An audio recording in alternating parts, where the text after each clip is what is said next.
رئیس پیمان ملی تاجیکستان استاد محیدین کبیری در برنامه هستند و استاد را خیر مقدم میگیم. خوش آمدید دوستان گرامی و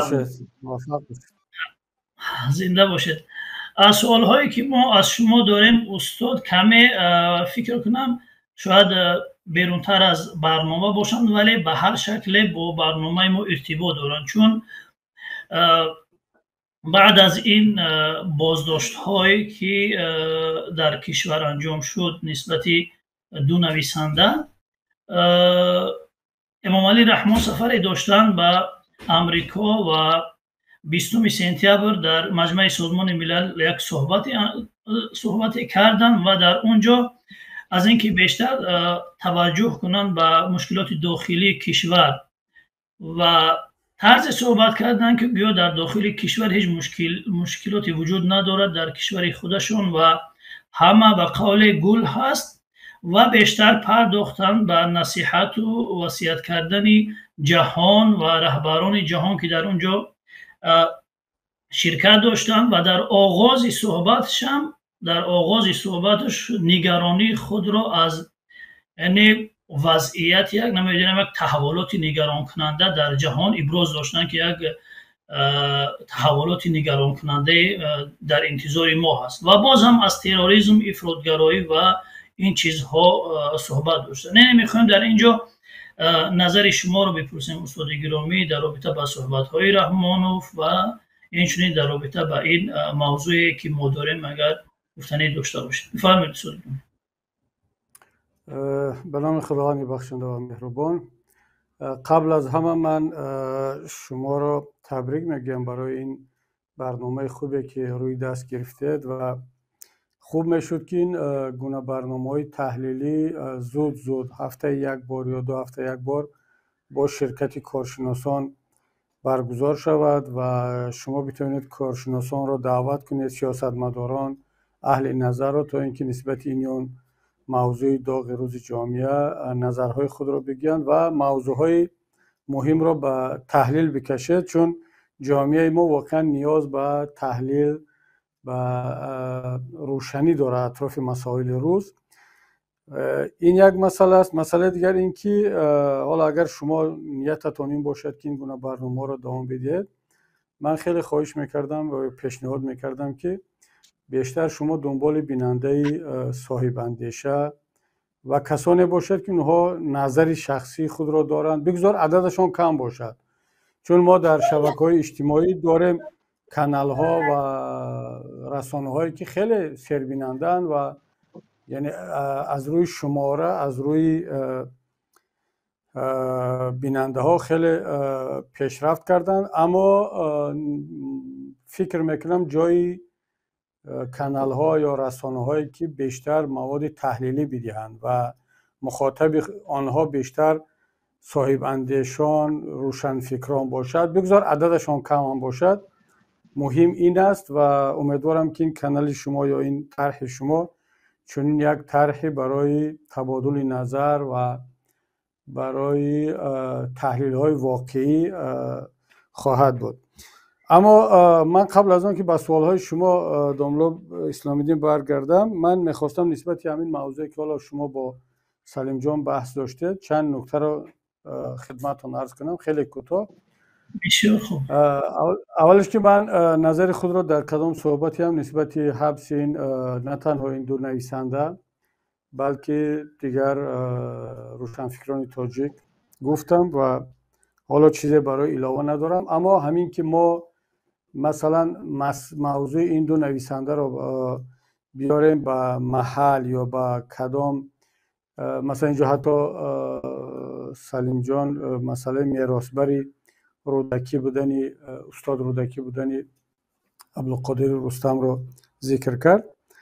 من درک میکنم که منظور سلیم جان چی هست، یعنی با چه خاطر این رو میگوید و واقعا هم یعنی کس میخواهد با این طریق بفهماند بگوید که حکومت امام علی رحمان در مقابل هیچ ارزش نخواهد ایستاد و هیچ ارزش او را متوقف نخواهد کرد. او حتی آماده است که نه تنها همه روشنفکران را و حتی کسانی را هم که در زادگاه ابو عبدالله رودکی تولد شدند و در همون شب و روزی سالگرد یا ذکر استاد رودکی هموطنان او را زندانی میکنند. اما من اون چیزی که میخوام بگم این است که مطمئن باشید امام علی رحمان، عبدالقادر رستم یا عبدالخلیق خالقزاد یا هر که را، چی کلابی باشد، چی بدخشانی، چی حصاری و سعودی، اگر زندانی کرده باشد به خاطر محلش زندانی نکرده است. یعنی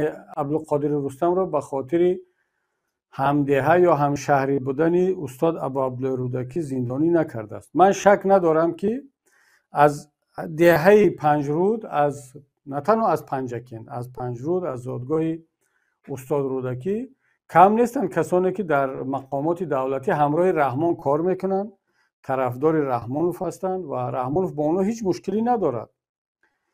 و من میدونم، مطمئن هستم و میدونم، معلومات دقیق دارم که کم نیستند در زندان یا در هجرت یا در داخل کشور مورد تعقیب و شکنجه قرار دارند که از زادگاه خود رحمانوف هستند، از دهه خود رحمانوف هستند. یعنی برای رحمانوف فقط محلگراییش در سطح حکومت و منصب‌ها، تقسیم منصب‌های کلیدی بله نقش دارد. وقتی رحمان میخواهد که یک نفر رو منصب بدهد، پیش از همون خویش و تبار، خانواده و محله خود رو به نظر میگیرد. اما در مسئله همچون رقیب سیاسی تراشیدن یا دانستن فرق نمیکند. برای رحمان او از دهه پنجرود است، از دنقره است، از فیض آباد است، از نورآباد یا از ظفرآباد، از هر کجایی باشد.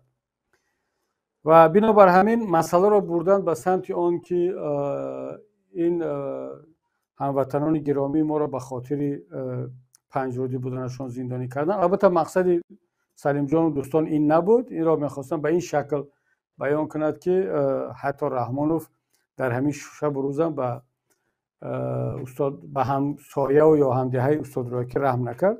اصلا چرا باید رحم کند؟ من مطمئنم، شک ندارم که اگر استاد رودکی، فردوسی، سعدی، بخصوص کسانی که قلمی تیز داشتند و زبانی تیز داشتند مثل عبید زاکانی، مثل ناصر خسرو، اینها همه زندانی میشدند در حکومت رحمانوف.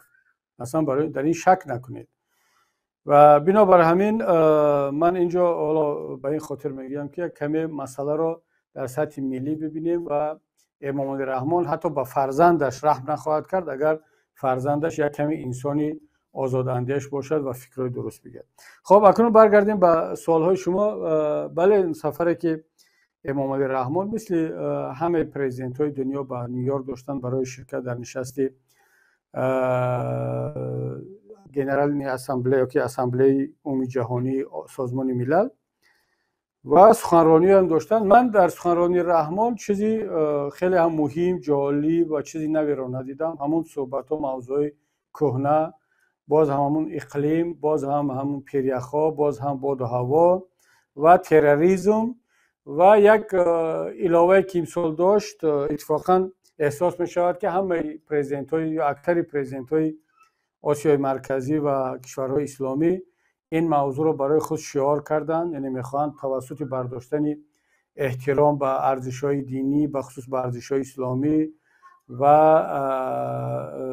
یعنی محکوم کردن سوزاندن قرآن، برای خود یک ایمیج یا خالهای سیاسی کسب کنند، در صورتی که همین پرزیدنت ها در وطنهای خود، در کشورهایی که خودشون رهبر هستند، کمترین احترام به ارزش‌های اسلامی ندارند. مثلا همین موضوع نه تنها در صحبت رحمانوف بود، بلکه میرزیایف هم همین موضوع رو مطرح کرد و یعنی دقیقاً در همین شب و روز رحمانوف که چندین سال است علیه ارزش‌های اسلامی مبارزه می‌برد، شنیدم که در ازبکستان هم باز نسبت لباس، حجاب و بعضی ارزش‌های اسلامی بعضی محدودیت‌ها جاری شده است. یعنی از یک طرف اینها در داخل کشور علیه ارزش‌های اسلامی، علیه معیارهای قرآنی مبارزه می‌برند و در سطح جهانی در تریبون‌های سازمان ملل میان برای آنکه مردم مسلمان بگن که ماشاءالله ببینید که اینها از اسلام و از دین ما دفاع میکنن.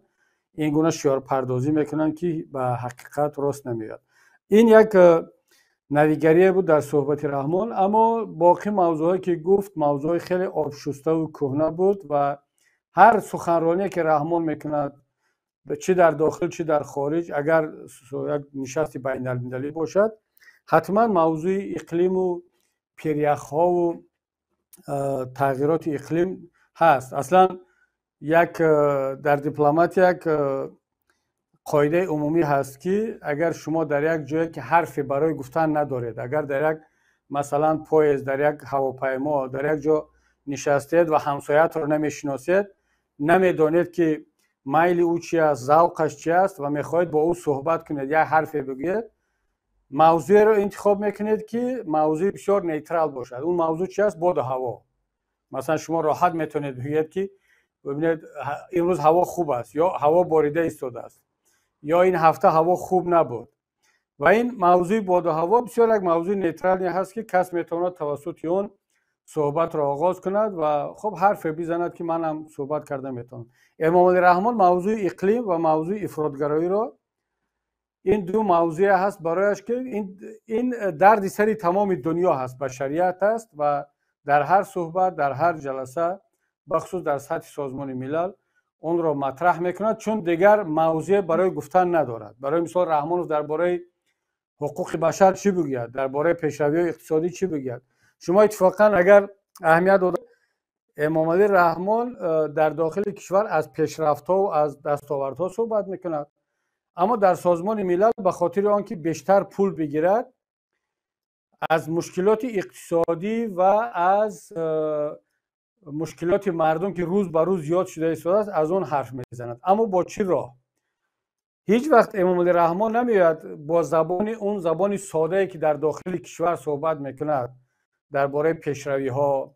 مثلا وقتی که میاد میگه که ما معاش مردم رو فلان فایز بلند بردیم، این را با رقم با سامانی میگه تا اینکه مردم احساس نکنن که مثلا وقتی که با سامانی بالا میرود معاش مردم، اون را اگر به دلار برگردونید اون اصلا کمتر شده است. اما رحمان با رقم بازی و با آوردن این جمله ها و کلمه های عوام فریبانه که به ذهن مردم آشنا باشد، طرز مسئله را نمود میکند که گویا در تاجیکستان پیشرفت است، اقتصادیات و روز به روز ما پیشرفت کرده ایستادیم. اما در سخنرانی سازمان ملل یک جمله دارد، شما اگر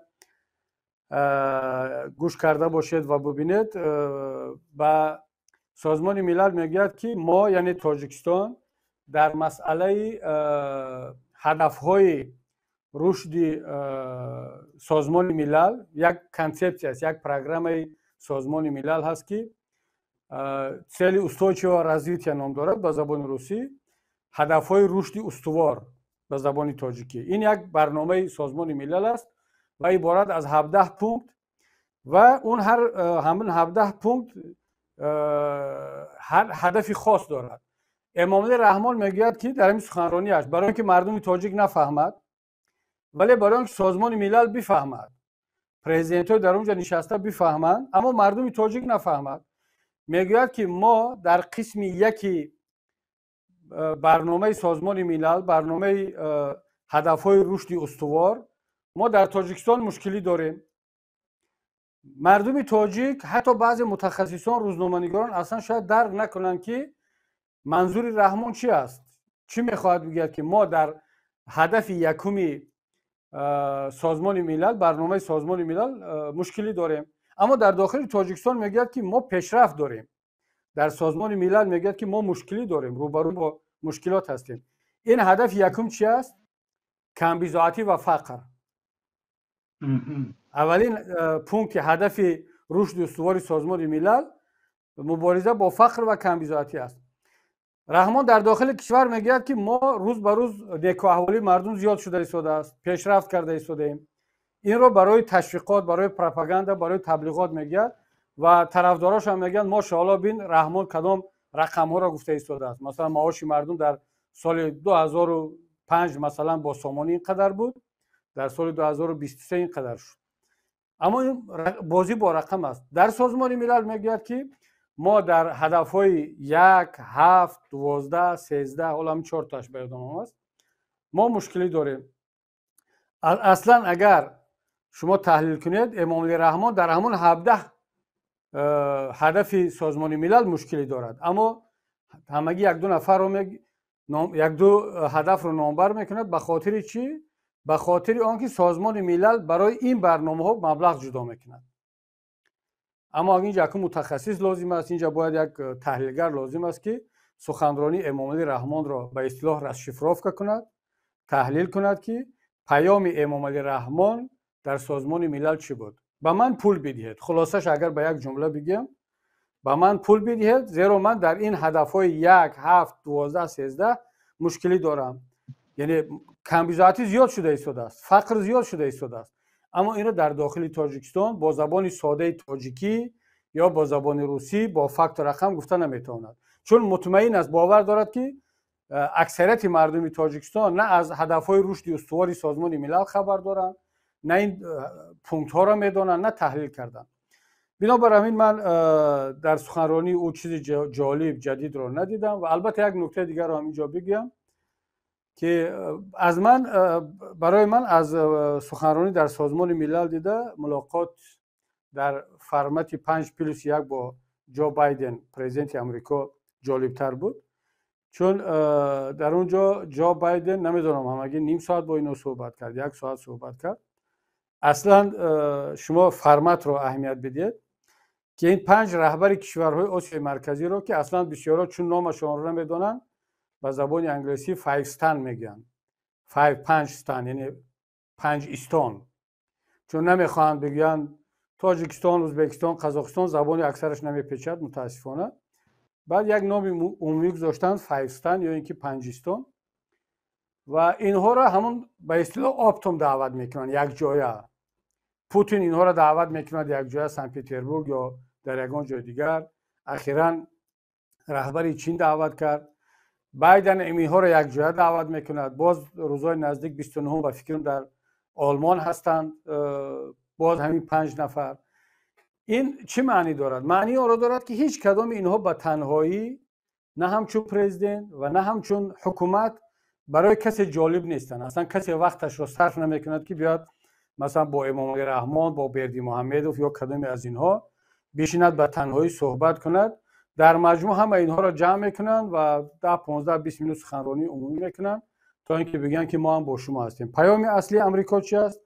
این است که خب ما با شما آماده هستیم به هر کدامت باز میلیاردها دلار کمک کنیم، پول بدیم، فقط از شما یک چیز طلب میشود، در این بحث های منطقوی در کنار روسیه نباشید، هر چقدر میتوانید از روسیه فاصله بگیرید. برای ما همین کافی است. ما دیگر در داخل کشورهای شما حقوق بشر پامال می شود، شما دزدی میکنید، غارتگری میکنید. برای ما الان این اولویت نیست. اولویت اوکراین هست، اولویت بلاروس است، اولویت مقابلت با روسیه و چین هست. مهم که شما یک کمی فاصله بگیرید، برای ما همین کافی است. و این پیام اصلی هست. و من حالا نمیدونم که رحمان در اونجا یگان سخنرانی کرد، با اون نوبت رسید یا نرسید، من جای نخوندم، احتمال زیاد که با او سخنم نداده باشن. بنابر همین من با این خاتمه ختم میکنم. گفتنی هم که یعنی تا این درجه جایگاه این 5 کشور متاسفانه در سیاست بین المللی و منطقوی پایین رفته است که اگر بسیار اینها را به تنهایی دعوت کنند، قزاقستان و ازبکستان را دعوت میکنند کدام جایی، اما باقی مانده کشورهای بزرگ اینها را دست جمعانه یک جای دعوت میکنند و پیام های مشترک و اینها میرسانند. اینها را سزاوار برای گفتگو یک به یک نمیدانند. تشکر زیاد استاد. اینجا یک سوالی دیگر از صحبت شما، دلیل چی است، علت چی است که همه اینها یک جای دعوت میشوند و سزاوار نمیدانند که با هر نفر اینها علاهده صحبت شوند؟ یعنی جایگاه اینها، دلیل پس رفتن جایگاه اینها چی است از نگاه شما؟ اول اینکه اینها را کشورهای دیکتاتوری میدونند و هیچ رهبر کشوری که خودش رو احترام میکند، ملت و دولتش رو احترام میکند، مثلا لازم نمیدوند که با اینها تنها به تنها صحبت کند و اجازت بدهد که اینها این ملاقات های یک به یک را همچون پروپاگاندا و تبلیغات شخصیتی خود در داخل کشورها استفاده کنند. شما مثلا ببینید وقتی که رحمان گاه فرانسه دعوت می شود تنها، چون فرانسه یک سیاست خاص داره در منطقه به خاطر افغانستان و اینا و عنعنوی طبق عادت با تاجیکستان رابطه‌های خوب داره، اونم به خاطر افغانستان.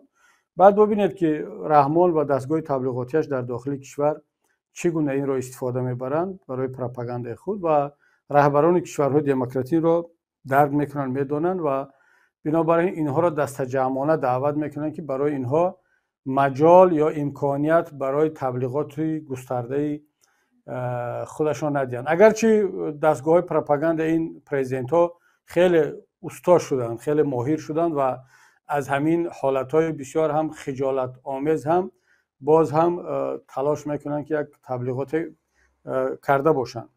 این یکی از دوم که خودی مثلا ازبکستان و قزاقستان از لحاظ سرمایه گذاری، ذخیره های نفت و سرمایه انسانی تا جای در کشورهای اروپایی و پیشرفته جایگاه دارند. مثلا پرزیدنت قزاقستان گاهی دعوت میشد، پرزیدنت ازبکستان دعوت شده بود چند پیش. اما تاجیکستان یا قرقیزستان چه جایگاهی داشته میتوانند که از نگاه اقتصادی خیلی ضعیفند، هیچ گونه توجه اقتصادی و حتی برای منفعت‌های ژئوپلیتیکی و ژئواقتصادی هم در برای این کشورها ندارند. مثلا بودجه تاجیکستان را شما بگیرید که خب سالها در بالاترین حالتش، بهترین حالتش یک کمی بیشتر از 3 میلیارد دلار بود. حالا پایان رفته است، از 3 میلیارد 12.9 میلیارد دلار است. 12.9 میلیارد برای یک کشور چی است؟ یعنی بودجه شاید که منچستر سیتی یا چلسی برای سالانش از بودجه تاجیکستان بالاتر است. من این مثال را چندین بارها شد استفاده میکنم چون میدونم، یعنی و این حتی در سالهای 2010 همین گونه بود. بنابر همین هیچ ارزش اقتصادی، سیاسی و ژئوپلیتیکی این کشورها ندارند برای کشورهای پیشرفته. برای خیتای و برای روسیه دارند، چون اینها باید که تمام منطقه را هیمنت یا همون دمیننت باشند در منطقه و تاجیکستان، ازبکستان، قزاقستان، قرقیزستان اینها برای چین و روسیه اهمیت دارند و بنابر همین این دو کشور خیلی رقابت شدید دارند در منطقه بالای این کشورها، اما برای اروپا، برای امریکا چندان قابل توجه نیست. خب تشکر استاد. اگر اجازه باشه یک سوالی دیگه در رابطه با موضوع بحث ما هست، چون برادر سلیمیون در اینجا سبب بازداشت این دو نویسنده بخروز عبدالخلیل خالقزاده رو بیشتر ربط دادن به برخوردی، یعنی رقابت‌های داخلی حکومت بین پروکوروری گنرالی و دو نهاد قدرتی دیگر در کشور، چون که عبدالخلیل خالقزاده چگونه که می‌بینیم در اونجا اظهار دوستی نسبت اون دو نفری سید مومن یتیموف و رمضان رحیمزاده میکند و از اونها قصه هایی را میاره. و از نظر شما آیا با نظر برادر تا چه حد موافقید؟ و در جای از کتاب هست که خود عبدالخلیل خالقزاده یک قصه از داخل خانواده امام علی رحمان در رابطه با یکی از دخترهای اون دارد که در بیمارستان و چه مشکلی دچار می شود و خلاصه قصه از این قرار است. آیا می تواند این رقابت داخلی باشد یا اینکه برعکس چون خانواده رحمانوف، رژیم رحمانوف در کشور یک یعنی خانواده محفوظ است، یعنی با شکل بالاتر از قانون می ایستد و هر نوع دخالت کردن به این خانواده پیامدی بد دارد. آیا میتواند این چیز باشد سبب مثلا بازداشت ها و دستور خودی رحمانوف باشد نسبت عبدالخلیل خالقزاده؟ نظر شما چی است؟ ببینید دولا، من قبل از این سوال از شما معذرت میخوام که شاید اگر همین سوالی آخر باشد، چون شاید اهمیت داده باشه که من در سفر هستم و یعنی شما باید صحبت را دوام بدهید. و ببینید من در مسئله آن که اینجا یک رقابت بین پروکراتور MVD و کمیته امنیت و دیگر نهادها می رود، در این شک ندارم، بله واقعا رقابت هست. اما این که حبس شدن این نفرها همچون یک رقابت بین این نهادها یا اینکه همچون وسیله مقابله با یکی از وزارت‌ها از طرف وزارت دیگر باشد، من به این باور ندارم. یعنی ساده‌تر کرده بگیم یوسف رحمان اگر این دو نفر را حبس کرده باشد به خاطر ضربه زدن به یتیموف، به رمضان رحیم زاده و به کسی دیگر نیست. اینا در چی رقابت میکنن؟ وقتی که امام علی رحمان به اینها میگوید که شما مرا و خانواده مرا از ملت تاجیک حفظ کنید، از مردم حفظ کنید، از مخالفین حفظ کنید، رقابت بین پروکراتور، وزارت داخله و کمیته امنیت در آن نیست که ضد یکدیگر باشند، در آن است که کی بیشتر دشمنان رحمانوف را، دشمن البته در ناخونک چون اونها دشمن میتراشند، و رقیبان و دشمنان و مخالفین و آزاد اندیشان را که بر علیه رحمانوف یا خطر دارند کی بیشتر حبس میکنند. این یک شاید رقابت مسابقه مانند هست، نه اینکه بعضی‌ها واقعا هم افسانه میبافند که گویا که رمضان یوسف رحمان این را به خاطر ضربه زدن به یتیم یا کسی دیگر کرده باشد. اصلا چنین نیست. یوسف رحمان این را برای خوشخدمتی به رحمان کرده است. وقتی که یوسف رحمان این کار را میکند و رحمان را متقاعد میکند که امام علی رحمان را که ببینید من دو دشمن خطرناک ایدئولوژی شما را آشکار کردم و حبس کردم چون اینا خیلی خطر داشتن، اینا ذهن مردم را روشن میکنن، اینا به مردم آگاهی میدن، باز در بعضی جاها بعضی مسئله ها را آشکار گفتن، اینا خیلی خطرناکن و ببینید که من چقدر شما را، حکومت شما را، خانواده‌تون را و سرمایه شما را از مردم و از ملت و از این آزاد اندیشان حمایت میکنم. بعد از یوسف رحمان شما شک نکنید که دقیقاً سید مومن یتیموف و رمضان رحیم زاده دنبال شکار میشوند، میخوان کاری کنند که از یوسف رحمان کمتر نباشد و رحمانوف را متقاعد کنند که نه، یوسف رحمان حالا در حمایت شما است اما ما بیشتر هستیم. اگر مثلا یوسف رحمان دو ژورنالیست رو، دو نویسنده رو حبس کرد، ما 5 تا بلاگر رو حبس کردیم. یکی دیگرش میگه که من اصلا زید سعیدوف و محمد روزی اسکندر و حزب نهضت و اینها رو حبس کردم. اینها اگر رقابت داشته باشند هم در مقابل یکدیگر نیست، رقابت برای آنکه کی بیشتر بر رحمانوف خدمت میکند و کی بیشتر گویا دشمنان رحمانوف رو بیشتر زندانی میکند یا از بین میبرد یا به هجرت میفرستد. من رقابت اینها را، مسابقه اینها را تنها در همین حد میبینم. بله وقتی که یوسف رحمان میخواهد که به رحمانوف را متقاعد کند که این دو نویسنده را حبس کنیم، از داخل همون کتاب جایهای را پیدا میکنند و طرز شکل اون را تفسیر میکنند و به رحمانوف میرسانند که رحمانوف سانکسیای حبسی این یا نفر را بدهد. برای چی این کار را میکنند؟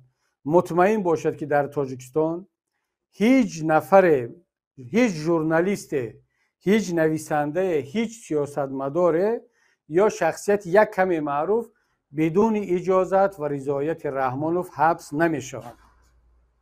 یعنی نه تنها حبس نمی شود، حتی سودیه ها منتظر می شوند تا اینکه همون حکم جزا را هم با اجازت رحمان بگه 3 سال 3 سال، 5 سال 5 سال. من یادم هست که یکی از سودیه ها در یک معرکه در حالت یک کمی نوشیدگی بود قصه کرد درباره پسر میرزا ضیایوف.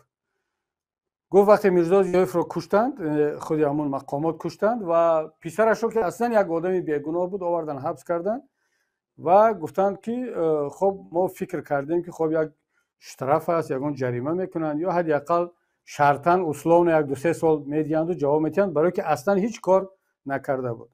پرونده تمام شد، پروکراتور به دادگاه برد، دادگاه پرونده رو بررسی کرد و یعنی همه پرونده که پروکراتور تیار کرده است ماکسیموم با 3 سال و همون هم شرطی میکشید. این خودی سودیا گفته ایستاده است، سودیا که در اونجا شرکت کرد، نه کسی که حکم برآورد، بلکه یکی از سودیاهای از قضیه آگاه.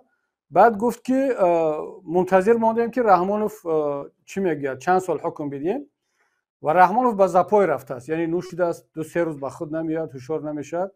اینا دادگاه را گفت من کردیم، منتظر که کی تنفس اعلام کردیم کی به خود میاد. بعد وقتی که مهلت گذشت یکی از یاوران میرد میگه که منتظر دستور شما هستند که شما چی میگید برای حکم پسر میرزا ضیایوف. و برابر آن که نام پسر میرزا ضیایف رو میشنود در همون حالت نیم مستی و نیم هوشیاری میگه که از 20 سال بالا بچید. یعنی اصلا نمیپرسد که میرزا ضیا پسرش یگان جنایت کرده است نکرده است. فقط همین نام میرزا ضیا کافی بود که بگه که از 20 سال بالا.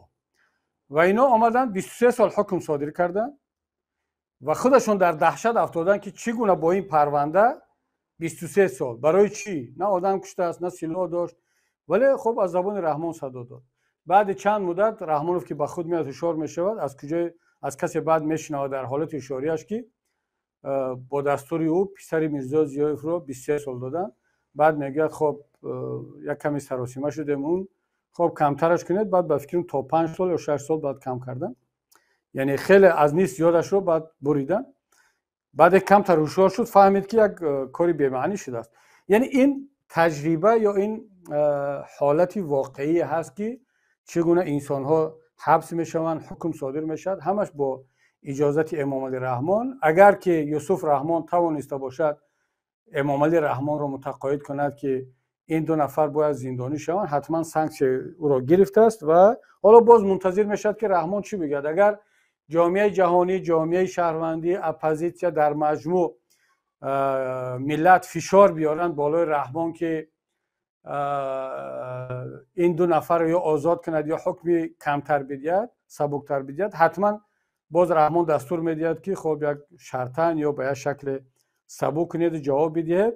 ولی اگر بگوید که نه بالاترین یا سختترین جزا رو بدهد، شک نکنید که دادگاه ها بالاترین حکم رو برای این دو نفر صادر خواهند کرد. همون طوری که رحمان در سال 2015 دستور داد که به اعضایان حزب نهضت اسلامی تاجیکستان بالاترین سختترین جزا رو بدهد در شهر وحدت، همگی 2 روز بعد از حبس اعضای ریاست آنها را حکم ابد و 30 سال زندانی کردند و خدا کند که رحمان در حالت مستی یا نیم هوشیاری چنین دستور برای این دو نویسنده ندهد.